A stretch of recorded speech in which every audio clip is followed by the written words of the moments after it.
A década de 1930 marcou uma profunda transformação na política brasileira. Com a ascensão de Getúlio Vargas ao poder em 1930, o país entrou em um período de forte centralização política, enfraquecimento das autonomias municipais e substituição da democracia liberal por um modelo autoritário e intervencionista, especialmente após o Estado Novo 1937 a 1945. Em Colatina, essas mudanças se refletiram diretamente na sucessão de prefeitos, muitos deles nomeados ou fortemente influenciados pelo governo estadual e federal. O primeiro prefeito desse período foi Álvaro Barreto, 1932 a 1933, que governou em um momento de reorganização política nacional. Logo após a Revolução de 1930, sua gestão ocorreu em um contexto de instabilidade institucional, com intervenções frequentes nos municípios. Barreto teve uma administração breve, voltada à manutenção da ordem administrativa e à adaptação da prefeitura às novas diretrizes centralizadoras do governo Vargas. Seu principal ponto positivo foi a preservação da governabilidade em um período de incertezas, enquanto o ponto negativo foi a limitação de autonomia para realizar políticas mais amplas ou projetos estruturantes. Na NCEA, Admar do Nascimento Fernandes Távora, 1933 a 1934, assumiu a prefeitura em meio à tentativa de reorganização constitucional do país, que culminaria na Constituição de 1934.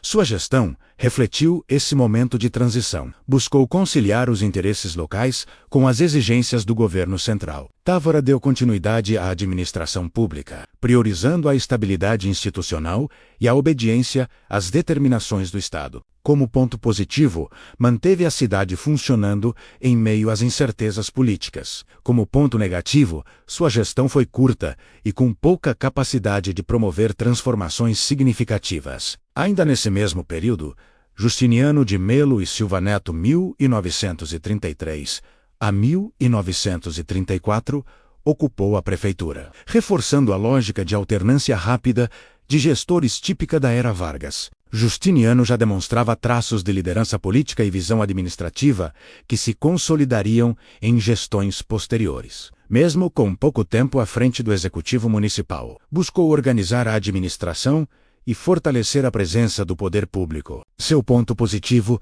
foi a capacidade administrativa e a articulação política. O negativo, novamente, foi a curta duração do mandato, que impediu a consolidação de projetos de longo prazo. Com Antônio Estevão Pinto, 1935 a 1937, Colatina passou a viver um período de maior estabilidade administrativa, embora ainda sob forte influência do governo central. Sua gestão coincidiu com o endurecimento do regime varguista e a crescente concentração de poder. Antônio Estevão Pinto Destocussey, por esforços de organização urbana e fortalecimento dos serviços públicos básicos, contribuindo para o crescimento gradual da cidade. Como ponto positivo, sua administração foi mais estruturada. Como ponto negativo, operou dentro de um sistema político que limitava a participação popular e autonomia municipal. O prefeito Orlando Trompowski Toluí, 1937 a 1942, governou Colatina durante o Estado Novo, fase mais autoritária da era Vargas. Nomeado em um contexto de supressão das eleições e fechamento do Congresso, Toluí representou o modelo típico de gestor do período: técnico, centralizador e alinhado ao governo estadual. Sua administração priorizou a ordem, a disciplina administrativa e obras de infraestrutura básica, importantes para a expansão urbana de Colatina. Entre os pontos positivos estão a continuidade administrativa e o crescimento urbano. Entre os negativos, a ausência de democracia, transparência e participação popular. Em seguida, Anísio Ferreira de Souza, 1942 a 1943, assumiu a prefeitura durante os anos finais do Estado Novo e em meio à participação do Brasil na Segunda Guerra Mundial. Sua gestão ocorreu em um cenário de escassez de recursos e controle rigoroso do Estado. Ainda assim,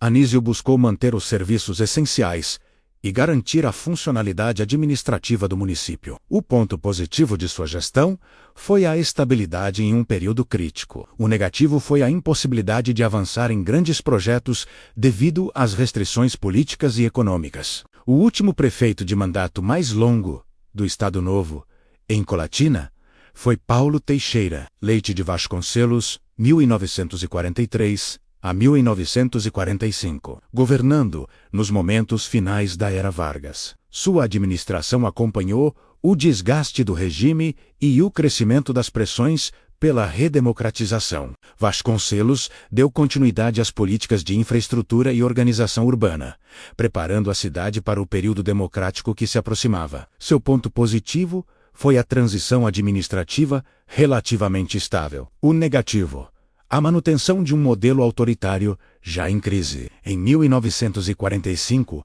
ano decisivo para a história do Brasil e de Colatina, 2 prefeitos se sucederam rapidamente. Silvio Monteiro Avidos assumiu em um momento de colapso do Estado Novo, quando Vargas foi deposto e o país iniciou o processo de redemocratização. Sua gestão foi extremamente curta e marcada pela transição política. O ponto positivo foi garantir a continuidade administrativa. O negativo, a ausência de tempo para implementar políticas concretas. Ainda em 1945, Wilson Neves da Cunha assumiu a prefeitura, já sob o clima de abertura democrática. Sua administração simbolizou o fim definitivo do ciclo autoritário iniciado em 1930.